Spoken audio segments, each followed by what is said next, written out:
Baiklah, Assalamualaikum. Jadi bersama dengan saya Cikgu Zarina dari Sekolah Sri Kelebang. Jadi sebelum kita mulakan temu bual kita, boleh tak Cikgu berkongsi serba sedikit latar belakang kerjaya Cikgu sebagai seorang guru? Okey, Assalamualaikum semua. Nama saya Zarina binti Bahaudin. Okey, saya mengajar option pemulihan. Okey, dah mengajar lebih kurang 11 tahun lah. Ni nak masuk ke tahun yang ke-12. Di sekolah Kelebang ni baru nak masuk tahun kedua lah. Sebelum ni saya berada di sekolah lain lah, di sekolah Kebangsaan Lasal. Okay. Hmm. Okay, baiklah. Jadi untuk soalan pertama saya berkenaan dengan sosio budaya. Jadi Mhm. pada pendapat cikgu lah, apa pendapat cikgu berkenaan dengan kepelbagaian sosio budaya dalam pendidikan? Ataupun boleh kita khususkan sosio budaya dekat sekolah? Okey. Saya lebih berpendapat tentang sosio budaya ni.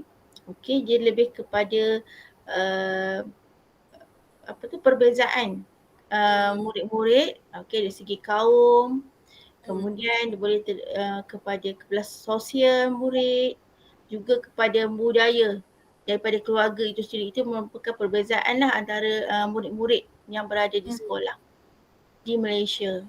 Hmm. Hmm. Okey, baiklah. Jadi seterusnya mungkin kita boleh khususkan aspek tu dan aspek kepelbagaian yang terdapat dekat sekolah Sri Kelebang. Mungkin dari segi budaya ataupun kaum yang terdapat dekat sekolah Sri Kelebang. Okey, di sekolah Seri Kelebang saya dapati terdapat dua yang boleh didapatilah di SK Seri Kelebang. Antara yang pertamanya adalah dari segi perbezaan kelas sosial. Mhm. Jadi kelas sosial murid terbahagi kepada 3 yang saya dapat tengok. Mungkin kita lihat pada keluarga yang mungkin daripada aras yang tinggi, mungkin Mhm. berpendapatan tinggi. Keduanya sederhana dan ketiganya rendah. Okey, ketiga-tiga ni akan membawa perbezaan dari segi tingkah laku murid di sekolah. Okey, yang tu Mhm. kita kena tackle lah. Yang keduanya Oh. dari segi kaum. Di SKC Kelebang ada Hmm. juga kaum India lah.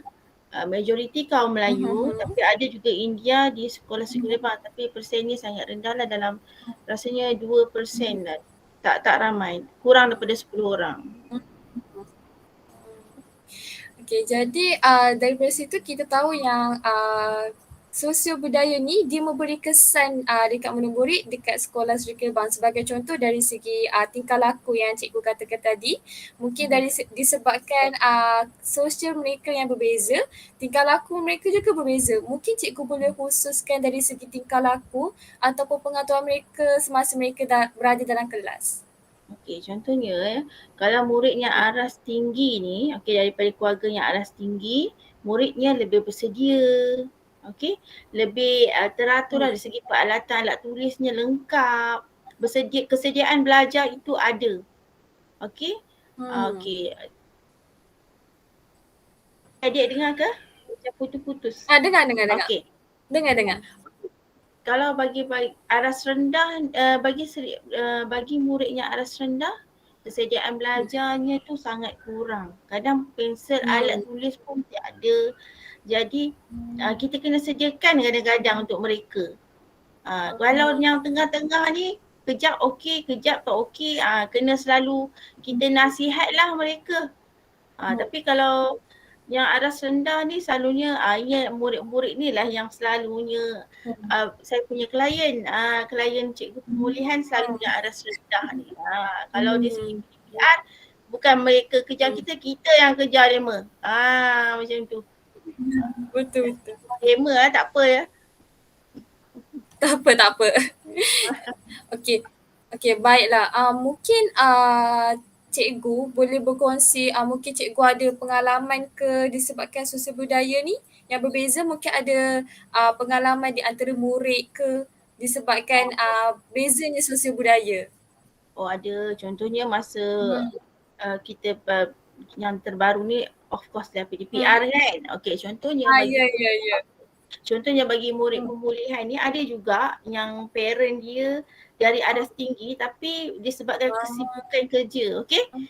Jadi Betul. tapi berbeza antara dua student ni. Okey, kalau student Hmm. ni adas tinggi, parentnya cukup masa on time, kita Hmm. online ada.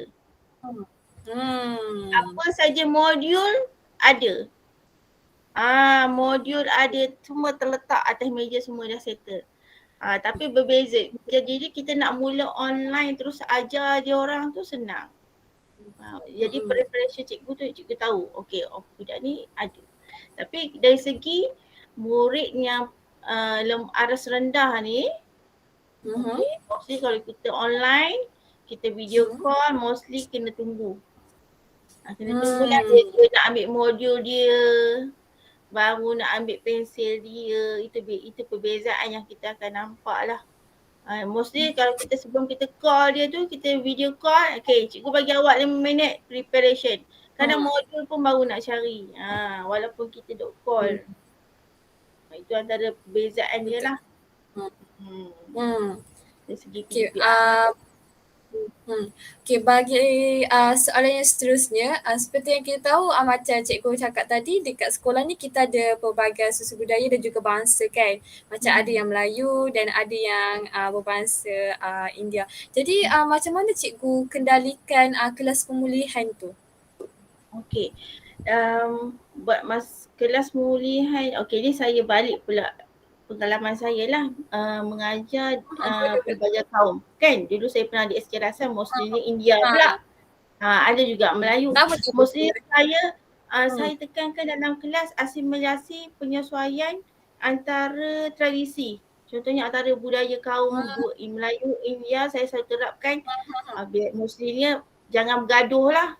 Respect. Saya selalu guna ayat respect. Kita banyak perbezaan tapi kita kena respect. Awak tak boleh kata saya salah, saya tak boleh kata awak salah. Saya selalu nasihat mereka macam tu. Mostly kalau masuk SK Rasan kan, kita relief kelas kan. Sebenarnya murid-murid ni dia orang berminat nak tahu pasal kita. Kita pun berminat untuk tahu pasal mereka. Mostly saya buka cadangan lah. Okay, hari ni kita bincang pasal contohnya perayaan. Contohnya kan, perayaan hari raya. Okay, hari raya saya buat macam ni. Okay, Cap Gomeh pula macam mana? Okay, dia orang cerita. Tahun baru pula macam mana? Macam tu. So, masing-masing mengenali budaya masing-masing. Jadi kita mewujudkan semangat respect. Itu yang saya tekankan. Respect, jangan sesekali kita memperkenalkan tradisi mereka, agama mereka dengan mereka, agama kita dengan agama kita. Awak tak boleh kata Islam salah, saya pula tak boleh kata Buddha salah. Saya pula tak boleh kata dari segi agama lah kan. Jangan sesekali menyentuh sensitiviti masyarakat Malaysia. Saya dah memang, kalau di LASAR ini yang kita selalu cikgu ingatkan. Tapi saya rasa ya, perbezaan sekolah kebangsaan yang bercampur kaum ni dengan sekolah yang kurang bercampur kaum ni, saya rasa sekolah contohnya di SK Rasan, kesedaran kepada murid-murid tu, respect each other tu, respect sesama murid tu lagi bagus. Walaupun kita rasa campur ni susah, sebenarnya tak. Sebenarnya kita bila mereka dah besar, dia dah masuk form 1, kita jumpa balik, semangat menghormati tu lagi tertanam dalam jiwa mereka.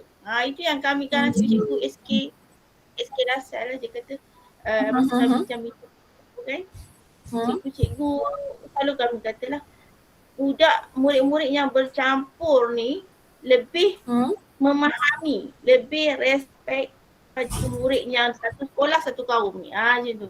Sebab kita mengenali proses asimilasi berlaku. Okey, bila Ramadan macam mana mereka tahu. Jadi di situ akan mewujudkan perpaduan lah bila mereka dah besar nanti. Ada kebaikan. Okey, baiklah. Seterusnya kita akan beralih kepada implikasi kepelbagaian sosial budaya dalam kalangan murid. Mungkin ada dari segi kesan positif dan mungkin ada dari segi negatif. Jadi boleh cikgu berikan macam pendapat cikgu lah berkenaan dengan implikasi kepelbagaian sosial budaya. Oh, bagi pendapat saya positif sebenarnya. Kita tak boleh lari sebab Hmm, Malaysia adalah multiracial country kan. Kita ni berbagai betul. bangsa, berbagai kaum. Nak tak nak mesti kena hadap. Jadi daripada kecil Hmm, ni lah kita nak tanamkan paling kurang hormat, menghormati.